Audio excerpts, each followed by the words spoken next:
جی السلام علیکم. جی وعلیکم السلام. جی کون بات کر رہی ہیں, کہاں سے؟ میں عائشہ بات کر رہی ہوں. میں کوئٹہ سے بلونگ کرتی ہوں. پرائم منسٹر عمران خان صاحب سے بات کرنی. جی جی عائشہ بولیں. جی خان صاحب, پہلی بات تو یہ کہ آپ کی عوام آپ سے بہت پیار کرتی ہے. ان کے ایون بچے بھی آپ سے بہت پیار کرتے ہیں. آپ جو اقدامات کر رہے ہیں ہمیں آپ پہ پورا بھروسہ ہے, لیکن مسئلہ اتنا بڑا ہے کہ کہیں سنوائی نہیں ہوتی ہے. میں بیوہ ہوں, میری والدہ بھی بیوہ ہے, اور کوئی میرا بہن بھائی نہیں ہے. 3 سال کا میرا بیٹا ہے. 65 سال کی ٹیچنگ کی کمائی سے میری والدہ نے سنگل سٹوری گھر بنایا DH ریبر میں, لاہور میں, اور اس کو 2019 میں کرائے پہ ہم نے دیا. وہ انہوں نے قبضہ کر لیا. SSP کا بھائی تھا شیخ عمر صاحب نے میرا 2020 میں دسمبر میں میرا قبضہ چھڑوایا. اللہ تعالیٰ انہیں صحت تندرستی دے, عزت دے, لیکن وہ بندہ نتیجے میں مجھے 5 لاکھ کا مقروض کر کے چلا گیا. شیخ عمر صاحب نے ہدایت کی تھی کہ ان کا مسئلہ حل کروائیں, لیکن ان کی ٹرانسفر ہو گئی. جو نئے CCPO صاحب تھے انہوں نے بھی ہدایت کی. اب وہ صرف اب تک جو ہے ہدایت ہی چل رہی ہے. SSP کے بھائی ہونے کے ناطے کوئی مسئلہ حل نہیں ہوا, اور نتیجہ یہ نکلا کہ میری والدہ نے اتنی ٹینشن لی کہ وہ کینسر پیشنٹ ڈائگنوز ہو گئی ہیں. میرے پاس کفن کے بھی پیسے نہیں, اور میں نے بینک سے لون لے کر اپنی والدہ کا علاج کروا رہی ہوں. آپ مجھے بتائیں, بچے کو پالوں, پیسے لوگوں کے دوں میں, یا میں لون کے پیسے دوں؟ کم سے کم میرے پیسے تو مجھے دلوائے. میں کیا کروں؟ اور کم سے کم سوسائٹی اتنی بڑی ہے, اس کو اس چیز کا پابند بنائیں کہ جس طرح عسکری سوسائٹی وہ رینٹ کے معاملات کو دیکھتی ہے, تو یہ بھی رینٹ کے معاملات دیکھے. اور کم سے کم آپ چیف جسٹس کو ہماری اپیل پہنچائیں کہ ہمیں کس بات کی سزا دی جاتی ہے, کیوں اسٹے دیا جاتا ہے ایسے لوگوں کو, کس بات کا اسٹے دیا جاتا ہے. میں, آپ یقین کریں, کووڈ میں کوئٹہ سے لاہور پورا 1 سال میں ہاسٹل میں خوار ہوتی رہی. پورا 1 سال ایک کمرے میں ہاسٹل میں اپنی والدہ اور بچے کے ساتھ میں رہی ہوں کہ میرا گھر کسی طرح چھوٹ جائے, لیکن کچھ نہیں ہوتا تھا. آپ کے نمائندوں کے پاس بھی میں گئی, ذلیل ہوتی تھی میں. جی دیکھیں, یہ میں نے اپنے پچھلے 30 سال میں کتنی دفعہ اس طرح کی کہانیاں سنی ہیں, اور یہ آپ بات ٹھیک کہہ رہی ہیں کہ ہمارا جو سسٹم ہے, جو انصاف کا نظام ہے, وہ آہستہ آہستہ کام کرنا چھوڑ گیا. اور وہ جو انصاف ہوتا ہے نا, جی میں آپ کو پہلے سمجھا دوں انصاف ہوتا کیا ہے. انصاف تو کمزور کو چاہیے ہوتا ہے, طاقتور تو اپنے آپ کو قانون سے اوپر چاہتا ہے کہ قانون اس کے لیے ہو نا. یہ جو سارا مافیاز ہیں پاکستان میں, جو اس وقت سب اکٹھے ہوئے ہیں کہ کسی طرح یہ گورنمنٹ چلی جائے, ان کی کیا مسئلہ کیا ہماری گورنمنٹ سے؟ ان کا مسئلہ یہ ہے کہ قانون کے اوپر رہنا چاہتے ہیں, اور اگر یہ قانون کے اوپر رہتے ہیں تو یہ ملک آگے اس لیے نہیں بڑھ سکتا کیونکہ کوئی بھی دنیا میں جس ملک میں قانون کی حکمرانی نہیں ہوتی وہ ملک آگے نہیں بڑھ سکتا. جتنے بھی ملک آگے بڑھے ہوئے ہیں, کیونکہ جس کا بھی واسطہ پڑا ہے باہر ایڈوانس سویلائز ترقی یافتہ ملکوں کو دیکھنے کا, تو ان میں ایک چیز ہوتی ہے, قانون کی حکمرانی. کوئی قانون کے اوپر نہیں. وہاں مافیاز نہیں کام کر سکتے, وہاں قبضہ گروپ نہیں چل سکتا, وہاں آپ کو سفارشیں نہیں چاہیے ہوتی. آپ کو پرائم منسٹر کو ٹیلی فون کر کے نہیں بتانا پڑتا کہ جی میرے گھر کے اوپر قبضہ ہوا ہے, اور کسی طاقتور نے, اور ہم ہیں بھی, اور اگر کوئی آدمی بھی نہیں ہے گھر میں مدد کرنے والا تو ان کا کیا بنتا ہے.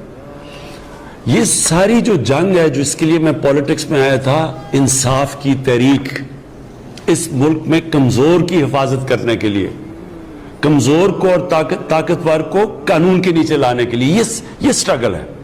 یہ ساری جو PDM ہے یہ چاہتی ہے ہم قانون کے اوپر ہو, ہم جو مرضی کریں. کیسز پرانے بنے ہوئے ہیں لیکن ہم ان کو معاف کر دیں, نہیں تو گورنمنٹ کرا دیں گے. یہ بھی وہ شوگر مافیا ہے, انہوں نے کہا جی FIA کون ہوتی ہے ہمارے اوپر کرنے کے لیے. وہ انہوں نے جب شوگر ایسوسیشن نے FIO کو خط لکھ دیا کہ تم اگر کرو گے ہم چینی کی قیمتوں پر بڑھا دیں گے اگر ہمارے اوپر کارروائی کرو گے. یہ ہر جگہ لوگ بیٹھے ہوئے ہیں. یہ جدوجہد ہے. دیکھیں, انصاف کی تحریک ہوتی ہے, انصاف کے لیے قوم کو آزادی کی جنگ لڑنی پڑتی ہے ان مافیا سے, اور یہ ایک جہاد کا نام ہے. یہ اللہ کا حکم ہے کہ میری زمین پہ انصاف قائم کرو.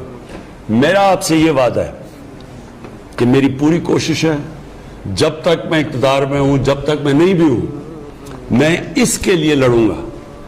ہم نے پورے اپنے جو سارا انصاف کا نظام ہے, عدلیہ کے ساتھ بیٹھ کے ریفارمز کے لیے بھی ہم تیار ہیں, اپنے جو ادارے ہیں ان کو بھی ٹھیک کر رہے ہیں, یہ جو اب تک ہمارے آنے سے پہلے نیب کام کر رہی تھی, تو نیب نے کتنے لوگوں کو پکڑا اور ہمارے صرف 2.5 سالوں میں نیب نے کتنا پیسہ ریکور کیا. میں صرف اس لیے آپ کو بتانا چاہتا ہوں کہ اداروں کو جب آپ مضبوط کرتے ہیں, جب آپ ان کو روکتے نہیں ہیں, تو ادارے کتنے بہتر کام کر سکتے ہیں. جب عدلیہ کے اندر آپ انٹرفیئر نہیں کرتے, ڈنڈے سے چیف جسٹس کو نکالتے نہیں, تو عدلیہ بھی پھر تکڑی ہو جاتی ہے. اسی طرح سارے جو ادارے ہیں جب آپ ان کو اپنا کام کرنے دیتے ہیں تو وہ نظر آ جاتا ہے. کیا میں صرف اس لیے آپ کو پہلے یہ بتانا چاہتا ہوں کہ نیب نے 18 سالوں کے اندر 2017 تک 18 سالوں تک صرف 290 ارب روپیہ انہوں نے وصول کیا تھا جو چوری کا پیسہ ہے. ہمارے 2 سالوں کے اندر نیب نے 484 ارب روپیہ ریکور کیا. اینٹی کرپشن پنجاب نے 10 سالوں میں, جو پچھلے 10 سال تھے نون لیگ کے, اس میں صرف 2.6 ارب روپیہ ریکور کیا تھا. ہمارے 2.5 سالوں کے اندر جو زمین ہی صرف انہوں نے ریکور کیا وہ 218 ارب روپیہ. میں صرف آخر میں آپ کو یہ کہہ رہا ہوں کہ یہ ہے جنگ چل رہی طاقتور کو قانون کے نیچے لانے کے لیے. آپ کی تو انشاءاللہ ہم نے نوٹ کر لیا, ہم پوری آپ کی کریں گے, لیکن سسٹم ایسا ہونا چاہیے کہ آپ کو کمپلین نہ کرنی پڑے, سب کو قانون سے ڈرنا پڑے. اور یہ ایک جہاد کا نام ہے, یہ ہم لڑ رہے ہیں انشاءاللہ. جس طرح جا رہا ہے, جس طرح میں نے آپ بتایا کہ یہ طاقتور لوگوں سے پیسے وصول کیے ہیں, یہ کبھی پاکستان میں پہلے نہیں ہوا. اتنے طاقتور لوگ جب جیل میں جا کے پھر دھمکیاں دے تھے کہ عمران خان تمہیں بھی ہم دیکھ لیں گے, یہ پہلے کبھی انہوں نے جیلوں کے چکر نہیں لگائے. یہ اس دور میں ہو رہا ہے اور پہلی دفعہ آپ دیکھ رہے ہیں. اور اصل میں یہ چینج یہ ہے کہ طاقتور کے اوپر ہم اڑے ہوئے ہیں کہ ان کو ہم نے قانون کے نیچے لے کے آنا ہے.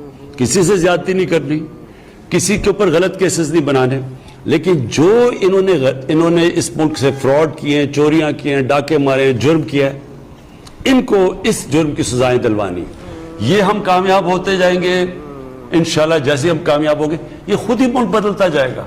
یہ جو چھوٹے چھوٹے نیچے قبضہ گروپ بیٹھے, یہ خود ہی ڈر جائیں گے سارے جب انہیں پتہ چلے گا کہ اب کسی کوئی سفارش نہیں چلے گی. یہ قبضہ گروپ اس لیے کامیاب ہو جاتے ہیں کہ ان کو پولیس کی پروٹیکشن مل جاتی ہے, طاقتور کوئی MNA پروٹیکٹ کر لیتا ہے, اس لیے کام کرتے ہیں.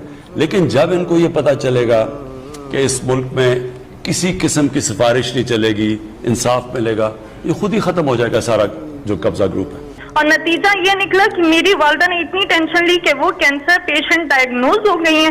میرے پاس کفن کے بھی پیسے نہیں اور میں نے بینک سے لون لے کر اپنی والدہ کا علاج کروا رہی ہوں. آپ مجھے بتائیں, بچے کو پالوں, پیسے لوگوں کے دوں میں, یا میں لون کے پیسے دوں؟ کم سے کم میرے پیسے تو مجھے دلوائیں.